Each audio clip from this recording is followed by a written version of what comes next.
నమస్తే, welcome to పొలిటెన్ media. భక్తి భాస్కర ఛానల్కి స్వాగతం.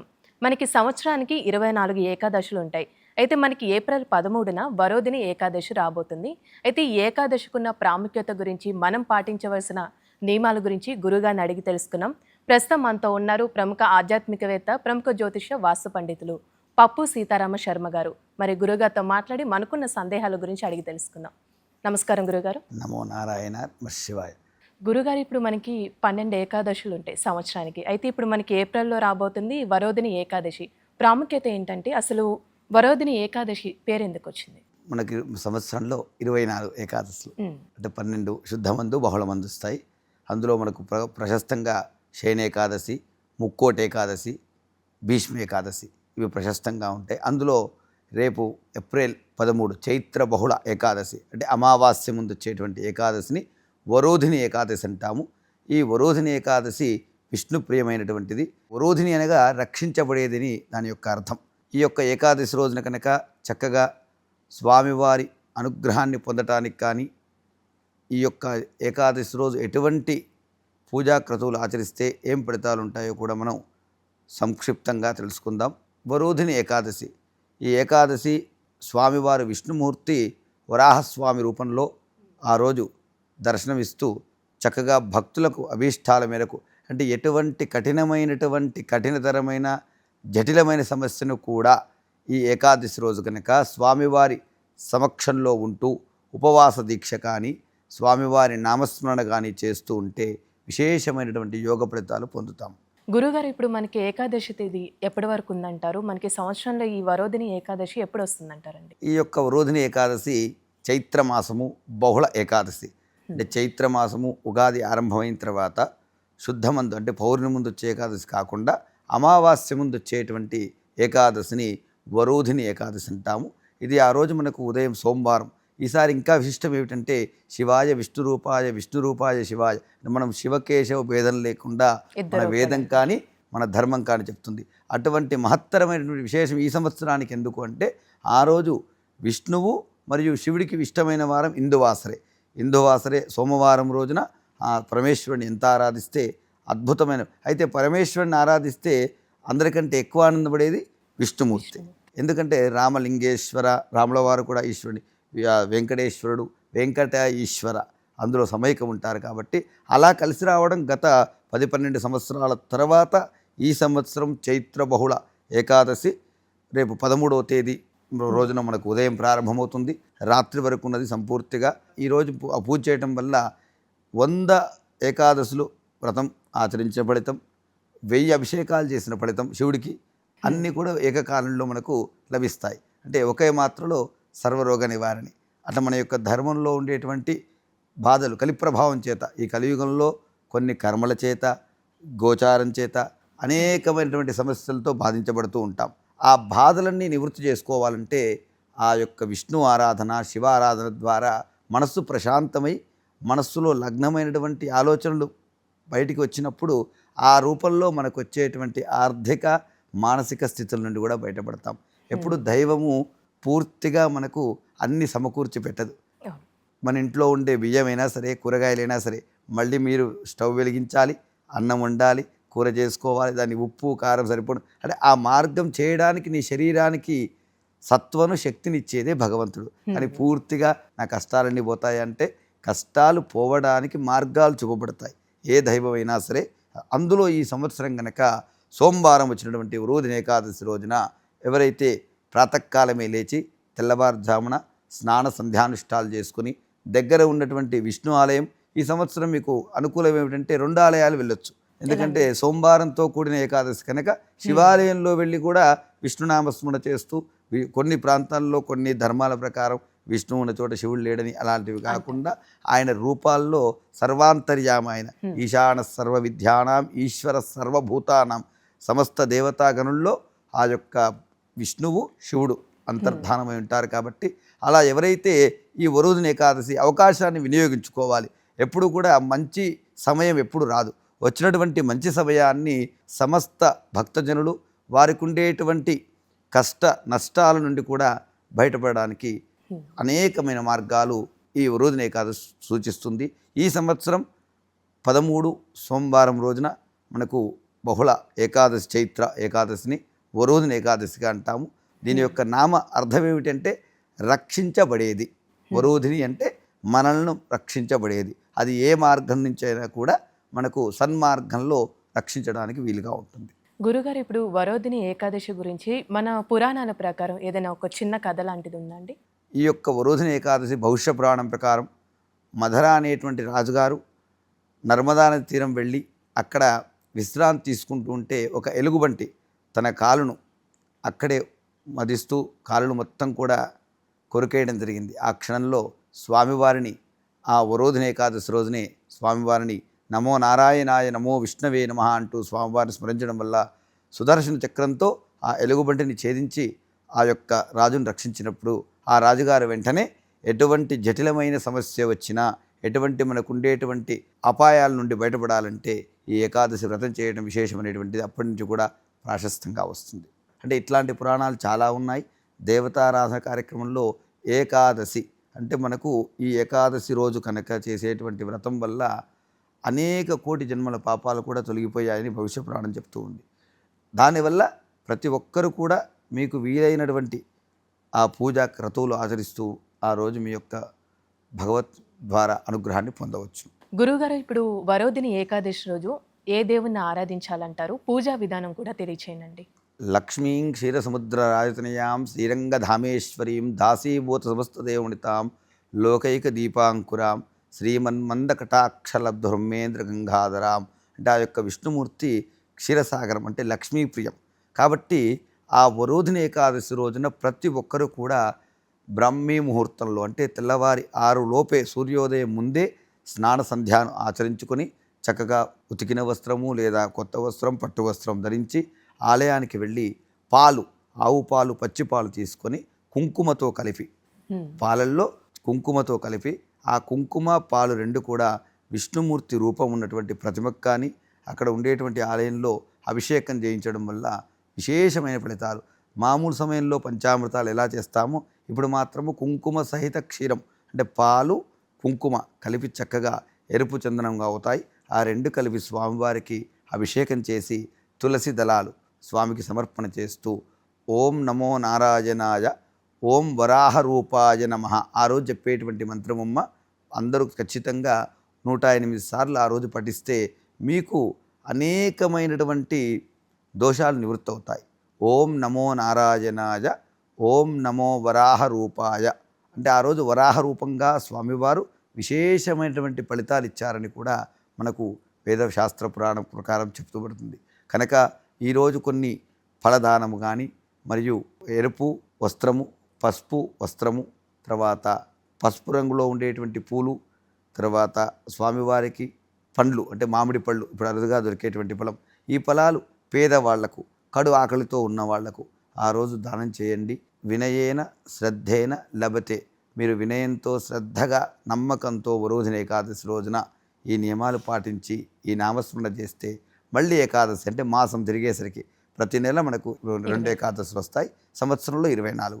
ఆ మళ్ళీ వచ్చే మాసం ఏకాదశి వరకు మీ పనులు పూర్తి కావడానికి 1000కి 1000% ఈరోజు సంకల్పం తీసుకుంటే నెరవేరుతుంది. అంటే మనం ఎలాంటి సంకల్పం తీసుకోవాలండి ఆ రోజు ప్రత్యేకంగా? మనకు భగవత్ సృష్టిలో బ్రహ్మ గర్భంలో ఉన్న 9 నెలలు బ్రహ్మాదినంలో ఉంటాం. ప్రతి జీవి కూడా పిండము కడుపులో పడగానే బ్రహ్మాదినంలో ఉంటాం. ఎప్పుడైతే 9 నెలల ప్రసవం అయిపోయిన తర్వాత అది అమ్మాయి కానీ అబ్బాయి కానీ విష్ణు ఆధీనంలోకి వెళ్ళిపోతాం. అంటే నామకరణం, విద్య, ఉద్యోగం, వ్యాపారం, మళ్ళీ వివాహం, అంటే ఇవన్నీ ఎవరి ఆధీనంలో ఉంటాం? విష్ణు ఆధీనంలో ఉంటాం. వీటన్నిటినీ రక్షించే దేహం ఎవరి ఆధీనంలో ఉంటుంది? శివుడు ఆధీనంలో ఉంటుంది. అటువంటి విష్ణువును గనక మన దేహరీత్యా నీకుండే సంకల్పం విద్య, ఉద్యోగం, సంతానం, వ్యాపారం, ఒడిదుడుకులు ఏవున్నా స్వామి నారాయణ నాకు ఈ సమస్య నుండి నన్ను గట్టెక్కించండి అని మీరు కనుక ఆ రోజు సంకల్పం తీసుకుంటే ఏకకాలంలో సత్ఫలితం వస్తుంది. అందులో ఈసారి ఎందుకు శివకేశవ భేదము లేకుండా సోమవారంతో వచ్చింది కనుక ఇంకా ప్రశస్తమైనటువంటి ఫలితం పొందవచ్చును.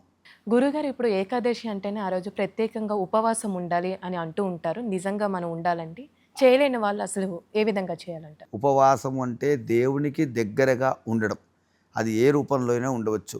అంటే ఆత్మారాముని బాధ పెట్టమని ఎక్కడ ధర్మంలో లేదు. అంటే మీ యొక్క శరీరంలో ఇప్పుడున్నటువంటి గ్లోబలైజేషన్లో షుగర్లు బీపీలు ఉన్నవాళ్ళు అనేక సమస్యలు ఉన్నవాళ్ళు దానికి తగ్గట్టుగా పండ్లో ఫలాలో తీసుకొని ఆ రోజు అన్నం నిషేధం, అంటే ఏకాదశి రోజున అన్నం తీసుకోకుండా అన్న పదార్థం తీసుకోకుండా మరి పండ్లు పాలు తీసుకొని సాయం సంధ్య వేళ ఏదైనా అల్పాహారం చేయడం చాలా ప్రశస్తమైంది. అలా శక్తి లేని వారు మధ్యాహ్నం వరకు పళ్ళు పాలతో ఉండి రాత్రి వేళ భోజనం చేసుకున్న ఇబ్బంది లేదు.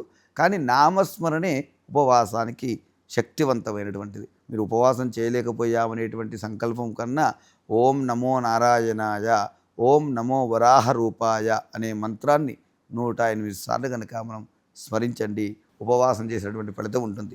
మరి శక్తి ఉన్నవాళ్ళు చేయటం వల్ల కూడా మనకు జీర్ణశక్తిలో ఉండేటువంటి జీర్ణ ప్రక్రియ ఒకసారి అంతా కూడా శుద్ధి చేయడం వల్ల మనలో ఉండేటువంటి వ్యర్థ పదార్థాలన్నీ కూడా పోతాయి. కాబట్టి ఉపవాసము నెలకో వారానికో ప్రతి ఏకాదశి ఉపవాసం చేయటం వల్ల ఏమవుతుంది, చంద్రుడు పౌర్ణిమ శుద్ధమందు బహుళమందు వచ్చేటువంటి సందర్భంలో సూర్యచంద్రులు బలహీనం ఉంటారు. కాబట్టి వాళ్ళ ద్వారా వచ్చే శక్తులు మనం జీర్ణించుకోలేం కనుక అప్పుడు ఉపవాసం చేయటం వల్ల ఎటువంటి ఆరోగ్యం నుంచి వచ్చే అనారోగ్య సమస్యల నుండి బయటపడే అవకాశం ఉంటుంది. కాబట్టి ఉపవాసం ప్రత్యేకంగా చేయాలని లేదు, శక్తి ఉన్నవారు చేసినా కూడా మంచి ఫలితం.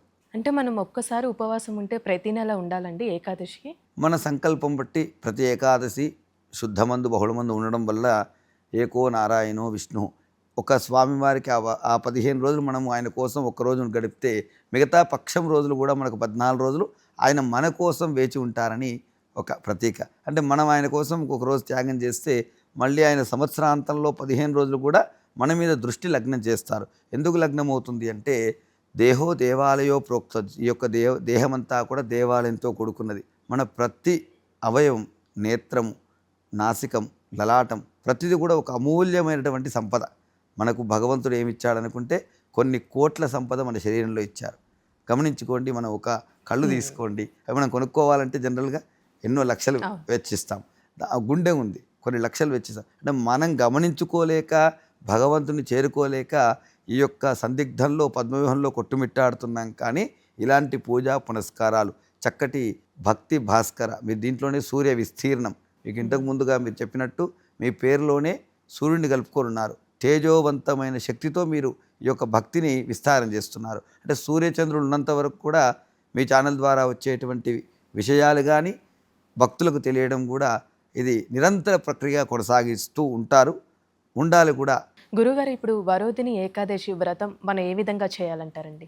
ఈ యొక్క వ్రతాన్ని మనము విష్ణు ఆలయంలో కానీ ఇంట్లో పూజా మందిరంలో కానీ చక్కటి తెల్ల వస్త్రం పరిచి దానిపైన శంఖ చక్రాలు స్వామివారి యొక్క ఆకృతులు అలంకారం చేసుకొని కలశస్థాపన చేసి తులసి అర్చన, తులసి దళాలతో స్వామివారిని అర్చిస్తూ చక్కగా మామిడి పళ్ళు నివేదన చేస్తూ మీకు వీలున్నటువంటి మంత్రం, అంటే ఎందుకంటే వేదం అందరికీ అభ్యాసం ఉండదు కాబట్టి కేశవనామాలు లేదా నమో నారాయణాయ, నమో భగవతే వాసుదేవాయ.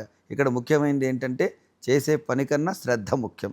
ఆయన మీద లగ్నం చేసే వ్రతం, ఏ వ్రతమైనా పూజ అయినా ఎందుకు చేయమన్నాం, ఆ 2 గంటలైనా ఆయన పరిధిలో ఆయనకు మంటపం ఏర్పాటు చేసుకోవాలి. అంటే ఆయన నామాన్ని స్మరిస్తూ ఉంటామని చెప్పినటువంటివే వ్రతాలు పూజలు. కాబట్టి చక్కగా ఆ రోజు ఆ వ్రతం చేసుకొని సాయంత్రం వరకు హరినామస్మరణ చేస్తూ పళ్ళు పాలు శక్త్యానుసారం భుజించి రాత్రికి భోజన క్రతువులు ఆచరించి చక్కగా వీలైతే ఏదైనా దాన ధర్మం వ్రతం చేసిన తర్వాత పేదవాళ్లకు మామిడి పళ్ళు కానీ లేదా బ్రాహ్మడికి స్వయం పాకం కానీ ఆ రోజు దానం చేయటం వల్ల శతాధిక ఫలితం పొందుతారు. ఇంకా విశేషం ఏమిటమ్మా అంటే వరోధిని ఏకాదశి వ్రతం ఎవరు ఆచరించినా, వరోధిని ఏకాదశి వ్రతం ఆ రోజు 13వ తేదీ సోమవారం ఎవరు ఆచరించినా 1000 ఆవులు గోదానం అంటాం. ఒక గోదానం చేస్తేనే 1,000,000 రెట్ల పుణ్యం.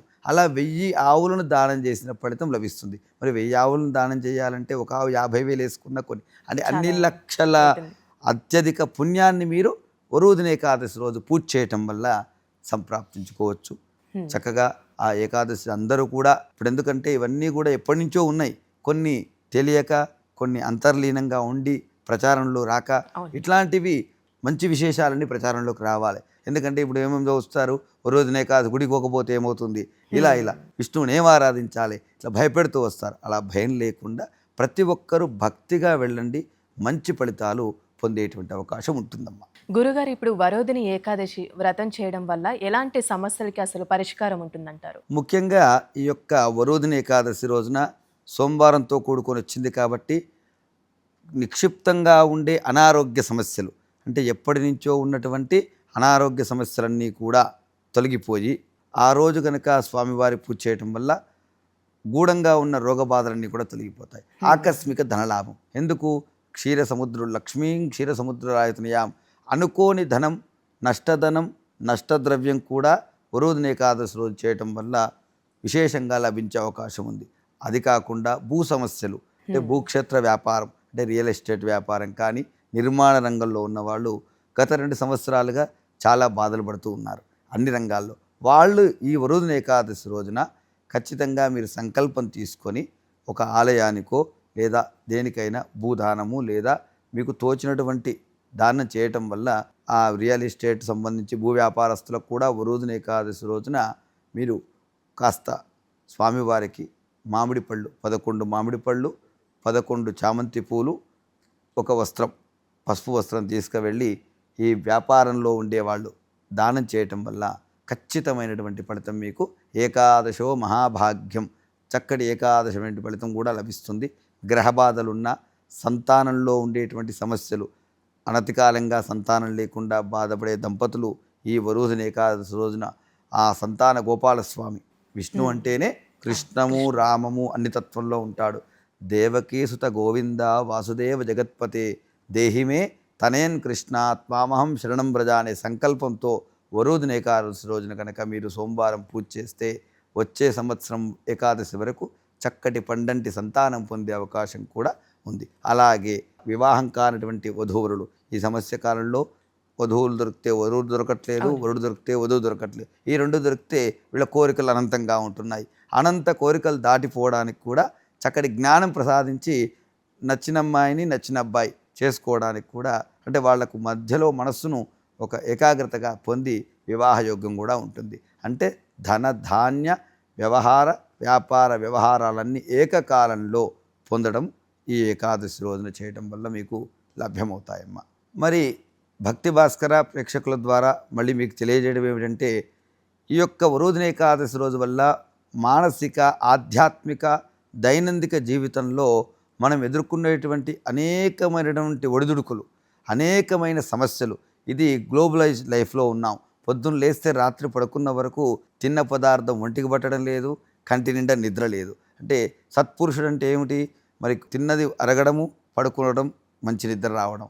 అటువంటి సుఖనిద్ర, మంచి భోగభాగ్యాలు పొందడానికి మహత్కరమైన అవకాశం. కాబట్టి ప్రతి ఒక్కరూ కూడా ఎటువంటి సందేహం లేకుండా ఆ రోజు పొద్దున్నే వెళ్ళి విష్ణు ఆలయంలో స్వామిని పూజించిన వారికి ఆధ్యాత్మిక ఆది భౌతిక శారీరంలో ఉండేటువంటి అలజడులు ఒడిదుడుకులన్నీ కూడా తొలగిపోయి సన్మార్గంలో స్వామివారు విష్ణు ఎలా ఉంటాడు? విరజిల్లుతూ ఆనందదాయకమైనటువంటి శాంతాకారం భుజగశయనం పద్మనాభం సురేషం, అంటే విశ్వాన్నంతా కూడా ఏలేటువంటి ఆ చక్ర నీడలోకి మనం వెళ్ళాలంటే ఈ ఏకాదశి రోజున అందరూ వెళ్ళండి. మీ భక్తి భాస్కర ఛానల్ ద్వారా కూడా తెలియజేస్తున్నాం. నేను చెప్పితే ఒక 100 మందికి వెళితే మీ ద్వారా లక్షలు కోట్ల మందికి కూడా చేరే అవకాశం ఉంటుంది. ఒకరి ద్వారా ఒకరు వింటూ మారి వాళ్ళు సుఖ సంతోషాలతో ఉంటే అది మనకు లోకా సమస్త సుఖినో భవంతు.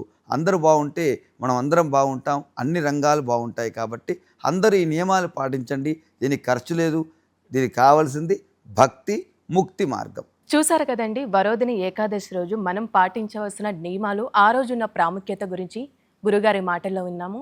ఇలాంటి మంచి కార్యక్రమంతో మళ్ళీ మీ ముందుకు వస్తాను. ధన్యవాదాలు.